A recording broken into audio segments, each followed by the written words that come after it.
Et on reprend tout de suite la direction du Forum économique de Davos. Laure Closier, on vous y retrouve sur place. Nous continuons à suivre évidemment le forum économique de Davos. On est avec Alexandra Roulet. Bonjour. Vous avez suivi comme moi le discours de Donald Trump. Vous êtes économiste à l'INSEAD, professeur. Un discours qui était extrêmement long, on n'a jamais vu quasiment aussi long. Un discours du président américain que vous avez trouvé difficile à supporter. Une logorée, oui. En fait, j'ai trouvé ça difficile à supporter parce que, bon, c'est pas la première fois, mais le président franchit quand même beaucoup de lignes rouges auxquelles je pense qu'il ne faut pas s'habituer. Donc, par exemple, il a tenu des propos qui sont quand même racistes. Hein. Il a fait une blague de mauvais goût sur le QI des Somaliens. Il s'est moqué aussi d'une députée américaine qui brandissait le respect de la Constitution comme un principe important. Donc, il franchit beaucoup de lignes rouges et il enchaîne les contre-vérités. Donc, ça non plus, il faut quand même pas s'y habituer. C'est-à-dire que il impute à Joe Biden l'inflation, alors que on sait bien tout le monde sait qu'elle était liée. Il y avait de l'inflation dans tous les pays, pas qu'aux États-Unis. Elle était liée à l'invasion par la Russie de l'Ukraine. Donc, il enchaîne les contre-vérités. Il répète. Parce qu'il répète sans cesse en fait les mêmes phrases, et il est dans un déni total de certaines réalités, comme par exemple le changement climatique. Donc si on pense à son discours à l'aune de cette question, il nous incite à utiliser donc le charbon, n'est-ce pas? Ouais. Et le changement climatique quand même est une réalité qu'il est difficile de nier.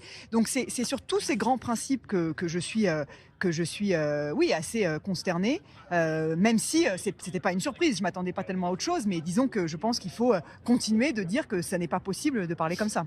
On va essayer de prendre les sujets les uns derrière les autres. Alors, sur l'Europe, il a été extrêmement virulent. Oui. C'est-à-dire que la charge a été très lourde. C'est vrai que pour nous, Européens, on a passé quand même un sale moment. Il dit que notre économie est très faible, notamment parce qu'on a trop investi dans les énergies renouvelables et qu'on s'est du coup, c'est là le lien qu'il fait, jeté dans les bras de la Chine puisqu'on achète du matériel chez eux alors que eux n'en utilisent pas. Qu'est-ce que ça vous a inspiré? Alors, là où il a un point, c'est que c'est vrai que la France, enfin pas la France et l'Europe de façon plus générale, on a décliné économiquement, et ça, par exemple, le rapport Draghi l'a très bien montré. Et c'est vrai que c'est un des sujets auxquels on doit se confronter. Et en fait, c'est pas du tout lié au fait qu'on a investi dans les renouvelables. C'est précisément lié au fait qu'on n'a pas assez investi. S'il y a quelque chose que l'Europe devrait faire, et c'est d'ailleurs exactement ce que dit le rapport Draghi, pour être plus compétitif et pour augmenter notre productivité, c'est précisément investir plus. Donc, autant je suis d'accord sur le constat que il faut qu'on restaure un peu notre puissance économique pour être de toute façon une puissance même géopolitique, autant sur le lien avec les énergies renouvelables, je le partage pas du tout. Sur l'économie américaine, vous avez commencé d'en parler, mais il dit que l'économie américaine n'a jamais été aussi florissante. On a des chiffres qui sont pas clairs, parce qu'à cause du shutdown, on ne sait pas bien exactement où on est l'économie américaine. C'est quoi la vision que vous en avez, vous? Alors, bon, déjà, évidemment, ça, vous allez me dire, beaucoup de politiques le font, mais il choisit ses chiffres, c'est-à-dire qu'il montre tous les chiffres positifs, mais il ne parle pas du fait que l'économie américaine, qui crée normalement 2 millions d'emplois par an, n'en a créé que 600 000 cette année, donc il y a quand même un gros ralentissement de l'emploi aux États-Unis qu'il n'a évidemment pas mentionné. Mais surtout, ce dont il bénéficie, c'est qu'il y a un boom de l'IA qui tire la croissance américaine. Et donc, en fait, ce qu'on ne sait pas, c'est quelle aurait été la croissance américaine en l'absence de Donald Trump.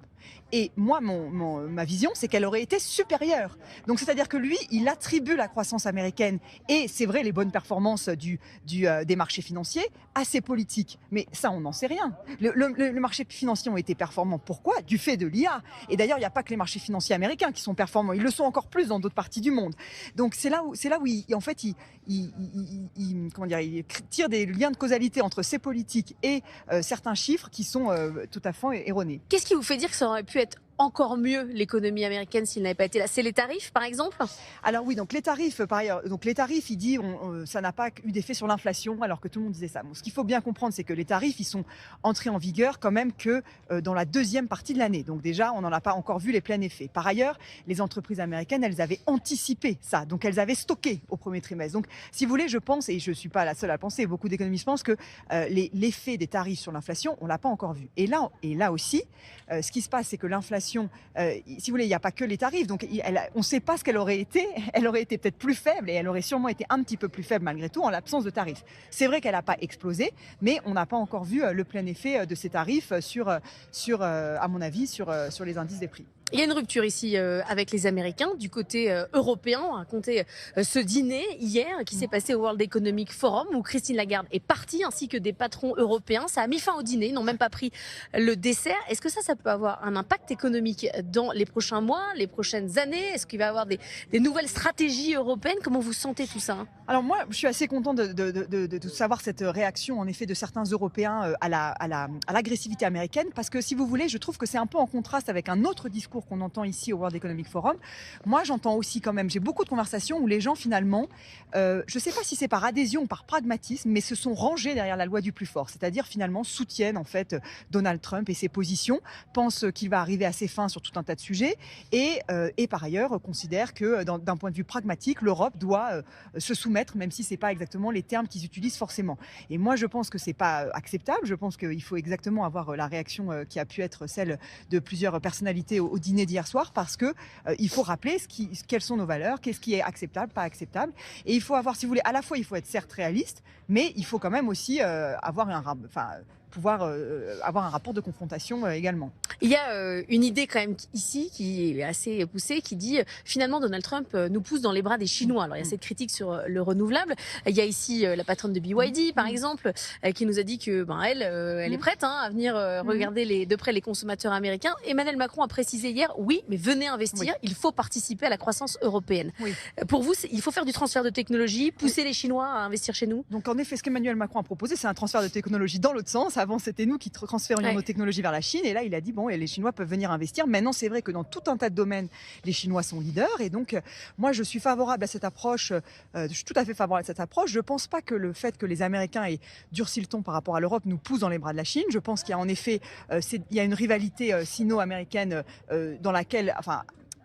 disons qu'à côté de laquelle l'Europe doit trouver sa place et l'Europe doit diversifier ses partenaires au-delà des États-Unis et de la Chine. Donc c'est la question de l'Indonésie, la Thaïlande, l'Afrique, et le Mercosur, qui à mon avis est quand même une bonne idée de pouvoir développer nos partenariats avec d'autres parties du monde. Parce que si on prend quand même l'Europe et tout le reste du monde, hors Chine, et Russie et États-Unis, on a quand même, on commence à peser un peu plus lourd. Donc on aurait dû signer le Mercosur, selon vous, pour diversifier nos échanges? Oui, moi j'étais pas opposée nécessairement au Mercosur, j'étais pas forcément sur la position française, même si bon, il y a des sujets agricoles, etc.